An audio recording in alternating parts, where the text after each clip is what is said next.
Chapter 14. The Wizard Learns the Magic Word. Now the goose was the transformation of old Ruggedo, who was at one time king of the gnomes, and he was even more angry at Kiki Aru than were the others whose shapes had been changed.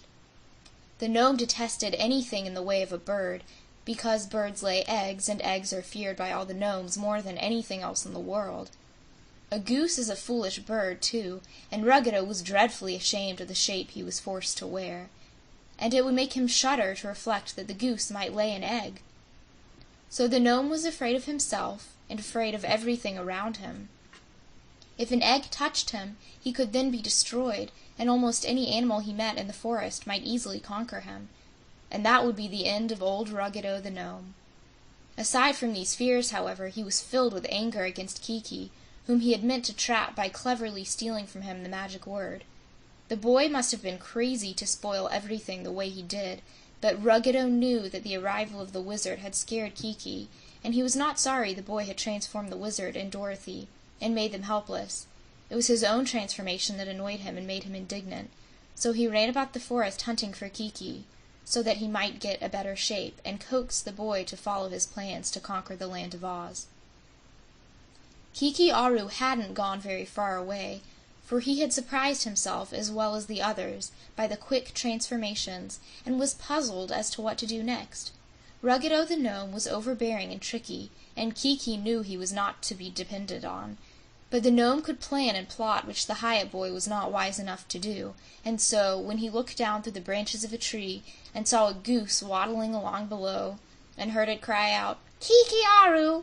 Quack, quack, Kiki Aru!" the boy answered in a low voice, "Here I am," and swung himself down to the lowest limb of the tree. The goose looked up and saw him. "You've bungled things in a dreadful way," exclaimed the goose. "Why did you do it?" "Because I wanted to," answered Kiki. "You acted as if I was your slave, and I wanted to show these forest people that I am more powerful than you." The goose hissed softly, but Kiki did not hear that. Old Ruggedo quickly recovered his wits, and muttered to himself, "This boy is the goose, although it is I who wear the goose's shape. I will be gentle with him now, and fierce with him when I have him in my power." Then he said aloud to Kiki, "Well, hereafter I will be content to acknowledge you the master. You bungled things, as I said, but we can still conquer Oz." "How?" asked the boy. "First, give me back the shape of the Limon-Eeg, and then we can talk together more conveniently," suggested the gnome. "Wait a moment, then," said Kiki, and climbed higher up the tree. There he whispered the magic word, and the goose became a Limon-Eeg, as he had been before. "Good," said the gnome, well pleased, as Kiki joined him by dropping down from the tree. "Now let us find a quiet place where we can talk without being overheard by the beasts." So the two started away and crossed the forest until they came to a place where the trees were not so tall nor so close together, and among these scattered trees was another clearing, not so large as the first one, where the meeting of the beasts had been held. Standing on the edge of this clearing, and looking across it, they saw the trees on the farther side full of monkeys, who were chattering together at a great rate of the sights they had witnessed at the meeting. The old gnome whispered to Kiki not to enter the clearing, or allow the monkeys to see them. "Why not?" asked the boy, drawing back. "Because these monkeys are to be our army, the army which will conquer Oz," said the gnome. "Sit down here with me, Kiki, and keep quiet, and I will explain to you my plan." Now neither Kiki Aru nor Ruggedo had noticed that a sly fox had followed them all the way from the tree where the goose had been transformed to the Limon-Eeg. Indeed, this fox, who was none other than the Wizard of Oz, had witnessed the transformation of the goose, and now decided he would keep watch on the conspirators and see what they would do next. A fox can move through a forest very softly, without making any noise, and so the wizard's enemies did not suspect his presence. But when they sat down by the edge of the clearing to talk, with their backs toward him, the wizard did not know whether to risk being seen by creeping closer to hear what they said, or whether it would be better for him to hide himself until they moved on again. While he considered this question, he discovered near him a great tree which had a hollow trunk, and there was a round hole in this tree, about 3 feet above the ground. The wizard fox decided it would be safer for him to hide inside the hollow tree, so he sprang to the hole and crouched down in the hollow, so that his eyes just came to the edge of the hole by which he had entered, and from here he watched the forms of the 2 Limon-Eags. "This is my plan," said the gnome to Kiki, speaking so low that the wizard could only hear the rumble of his voice. "Since you can transform anything into any form you wish, we will transform these monkeys into an army, and with that army we will conquer the Oz people." "The monkeys won't make much of an army," objected Kiki. "We need a great army, not a numerous one," responded the gnome. "You will transform each monkey into a giant man, dressed in a fine uniform and armed with a sharp sword. There are 50 monkeys over there, and 50 giants would make as big an army as we need." "What will they do with the swords?" asked Kiki. "Nothing can kill the Oz people." "True," said Ruggedo. "The Oz people cannot be killed, but they can be cut into small pieces, and while every piece will still be alive, we can scatter the pieces around so that they will be quite helpless. Therefore, the Oz people will be afraid of the swords of our army, and we will conquer them with ease." "That seems like a good idea," replied the boy approvingly. "And in such a case, we need not bother with the other beasts of the forest." "No, you have frightened the beasts, and they would no longer consent to assist us in conquering Oz. But those monkeys are foolish creatures, and once they are transformed to giants, they will do just as we say and obey our commands. Can you transform them all at once?" "No, I must take one at a time," said Kiki. "But the 50 transformations can be made in an hour or so. Stay here, Ruggedo, and I will change the first monkey, that one at the left, on the end of the limb, into a giant with a sword." "Where are you going?" asked the gnome. "I must not speak the magic word in the presence of another person," declared Kiki, who was determined not to allow his treacherous companion to learn his secret. "So I will go where you cannot hear me." Ruggedo the gnome was disappointed, but he hoped still to catch the boy unawares and surprise the magic word. So he merely nodded his lion head, and Kiki got up and went back into the forest a short distance.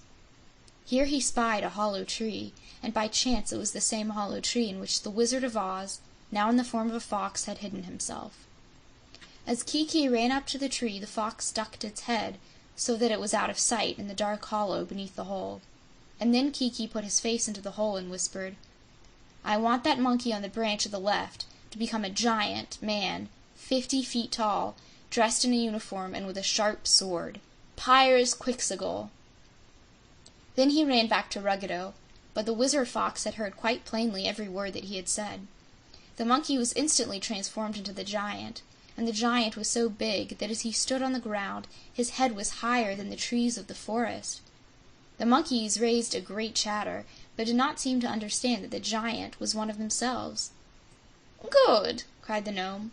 "Hurry, Kiki, and transform the others." So Kiki rushed back to the tree, and putting his face to the hollow, whispered, "I want the next monkey to be just like the first. Pyres Quixogle." Again the wizard fox heard the magic word, and just how it was pronounced, but he sat still in the hollow and waited to hear it again, so it would be impressed on his mind and he would not forget it. Kiki kept running to the edge of the forest and back to the hollow tree again until he had whispered the magic word 6 times, and 6 monkeys had been changed to 6 great giants. Then the wizard decided he would make an experiment and use the magic word himself. So while Kiki was running back to the gnome, the fox stuck his head out of the hollow and said softly, "I want that creature who is running to become a hickory nut. Pyres Quixogle." Instantly the Limon-Eag form of Kiki-Aru the Hyup disappeared, and a small hickory nut rolled upon the ground a moment and then lay still. The wizard was delighted, and leapt from the hollow just as Ruggedo looked around to see what had become of Kiki. The gnome saw the fox, but no Kiki, so he hastily rose to his feet. The wizard did not know how powerful the queer beast might be, so he resolved to take no chances. "I want this creature to become a walnut. Pyres Quixogle," he said aloud. But he did not pronounce the magic word in quite the right way, and Ruggedo's form did not change, but the gnome knew at once that Pyres Quixogle was the magic word, so he rushed at the fox and cried, "I want you to become a goose. Pyres Quixogle." But the gnome did not pronounce the word right either, having never heard it spoken but once before, and then with the wrong accent. So the fox was not transformed, but it had to run away to escape being caught by the angry gnome. Ruggedo now began pronouncing the magic word in every way he could think of, hoping to hit the right one, and the fox, hiding in a bush, was somewhat troubled by the fear that he might succeed. However, the wizard, who was used to magic arts, remained calm, and soon remembered exactly how Kiki-Aru had pronounced the word. So he repeated the sentence he had before uttered, and Ruggedo the gnome became an ordinary walnut. The wizard now crept out from the bush and said, "I want my own form again, Pyres Quixogle." Instantly he was the Wizard of Oz, and after picking up the hickory nut and the walnut and carefully placing them in his pocket, he ran back to the big clearing. Dorothy the lamb uttered a bleat of delight when she saw her old friend restored to his natural shape. The others were all there, not having found the goose. The fat Gillikin woman, the Munchkin boy, the rabbit, and the glass cat crowded around the wizard and asked what had happened. Before he explained anything of his adventure, he transformed them all, except, of course, the glass cat, into their natural shapes, and when their joy permitted them to quiet somewhat, he told them how he had by chance surprised the magician's secret, and been able to change the two Limon Eags into shapes that could not speak, and therefore would be unable to help themselves. And the little wizard showed his astonished friends the hickory nut and the walnut, to prove that he had spoken the truth. "But see here," exclaimed Dorothy, "what has become of those giant soldiers who used to be monkeys?" "I forgot all about them," admitted the wizard, "but I suppose they are still standing there in the forest." End of chapter 14.